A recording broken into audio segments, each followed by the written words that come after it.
कपड़े धोने वाली बहू। शादी के पहले से ही विभा को कपड़े धोने का बड़ा शौक था।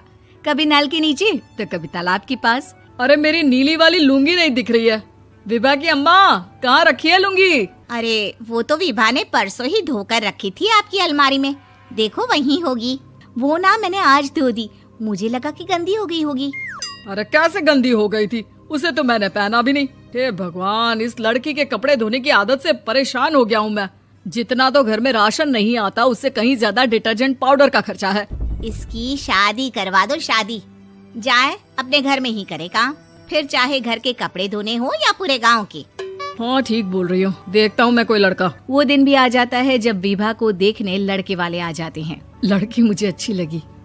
होने वाली सास कहती है, बेटी अगर कुछ पूछना है तो पूछ लो।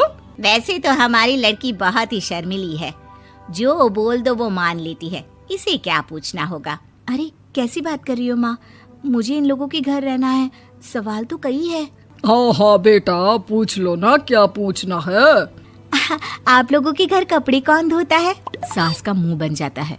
देखो, अगर तुम ये कहना चाहती हो कि तुम्हें कपड़े धोने नहीं आते तो सुन लो, कपड़े मैं ही धोती हूँ, लेकिन तुम्हारे आ जाने के बाद मैं रुमाल तक नहीं धोऊंगी। अरे चुप रहना भाग्यवान, बहू बेचारी घर आई नहीं, उसे डराना शुरू कर दिया। वो क्या है ना बिटिया, अभी तक तो ये कल्लू की माँ ही धोती थी, लेकिन अब तुम्हारे पापा तो दहेज में वॉशिंग मशीन देंगे ही।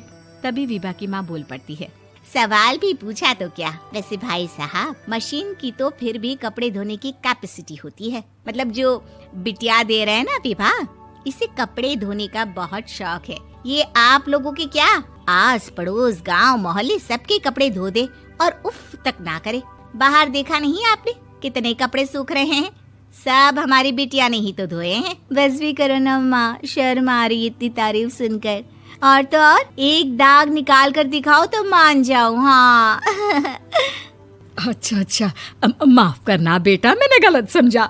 हमें तो रिश्ता बहुत पसंद है। और ऐसे जुड़ जाता है रिश्ता कपड़े धोने का शौक रखने वाली विभा का। उसकी शादी हो जाती है कोयला फैक्ट्री में काम करने वाले कल्लू के साथ। शादी के बाद अचानक विभा चिल्लाती हुई सास के पास आती है। सासू माँ, अरे सासू माँ कहाँ है आप?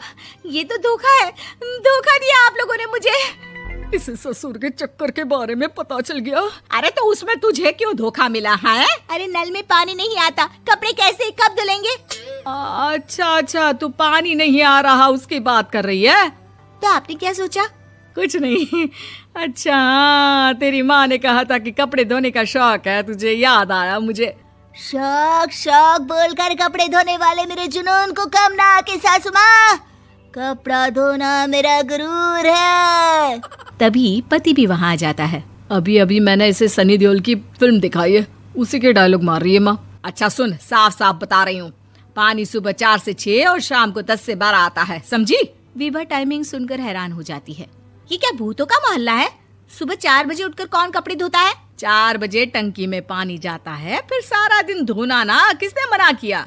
अरे कैसी बात कर रही हैं? 200 लीटर की टंकी में कितने कपड़े धो लूंगी मैं? सुबह ही उठ जाऊंगी मैं। अब क्या था, विभा सुबह 4 से लेकर रात के 12 बजे तक कपड़े ही धोती रहती। एक रोज सास पड़ोस से निकलकर कहीं जा रही होती है कि साथ वाली कहती है, हाँ कल्लू की माँ, जरा ये बताओ कि 2 साड़ी है, 2 ब्लाउज और एक पेटीकोट और एक नाड़े वाला लंबा कच्छा।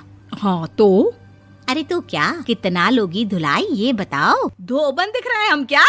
हमारे पति सरकारी नौकरी से अभी रिटायर हुए हैं और बेटा सुपरवाइजर है कोयला फैक्ट्री में। धोबन समझ रखा है हमें? हाय रे कल्लू की अम्मा, माफ कर दो, वो तो मोहल्ले में यही सब बता रहे थे कि तुमने बहू को कपड़ा धुलवाने के काम में लगा दिया है। सास को पड़ोसन की बात सुनकर गुस्सा आ जाता है। वो घर पहुंचती है जहां घर के बाहर ही इतने सारे कपड़े सूख रहे होते हैं जितने कि किसी धोबन के घर पर। अरे ओ कल्लू की दुल्हन, बाहर निकल। माँ जी यहीं आ जाओ, बाथरूम में चादर धो रहे हैं हम। अरे अभी हम धोते हैं, तुमको बाहर निकलो। ये आस पड़ोस वाले बोल रहे हैं कि हम बहू से कपड़े धुलवा कर उसे कपड़ा धोने वाली बना दिए हैं। अरे छोड़ो ना माँ जी, किन लोगों की बातों में आती हो? आस पास के लोगों का तो काम ही होता है कि वो किसी तरह सास बहू को लड़ा दे। बहू सारे घर के कपड़े धोती है, ये क्या कम है? बोलिए। सास को भी लग जाता है कि वो बहू का ये सनकीपन नहीं छुड़वा सकती, इससे अच्छा है कि खुद ही चुप हो जाए। एक रोज सास और बहू मंदिर जाते हैं, जहाँ सास की साड़ी वहाँ खड़ी भीख मांगने वाली से मिलती है। माँ जी क्या बात है, आपकी साड़ी उस भिखारन से कितनी मिल रही है ना? हाँ हाँ देखो तो, दोनों की साड़ी मिल रही है। क्या बात है कल्लू की अम्मा, तुम खुद को तो अफसर की बीवी बताती हो और ऐसी सिंपल सी प्लेन साड़ी पहनकर घूमती हो। सिंपल और प्लेन नहीं है ये साड़ी। तो क्या सोने के धागे से फूल बने हैं? कुछ भी सासू माँ, कुछ भी। हाँ बने थे इस साड़ी में सोने के धागे से फूल। मेरे पति लेकर आए थे मद्रास से स्पेशली मेरे लिए 10,000 की।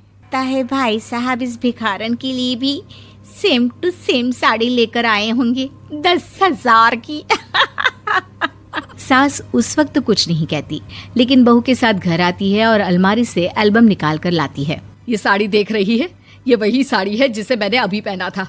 इस साड़ी में ये जो चमकदार फूल दिख रहे हैं ना, ये सोने के धागों से काढ़े गए हैं। लेकिन तू लोकल वॉशिंग मशीन ब्रश से घिस घिस कर सारे फूलों को निकाल कर साड़ी प्लेन कर दी। मुझे माफ कर दीजिए सासू माँ। और तो और, जब मैंने तुझे तेरी गलती के लिए कुछ नहीं कहा, लेकिन तूने तो सबके सामने मेरा मजाक ही बना दिया। क्यों? बहू को समझ में आ जाता है कि अब से उसका कपड़े धोना बंद।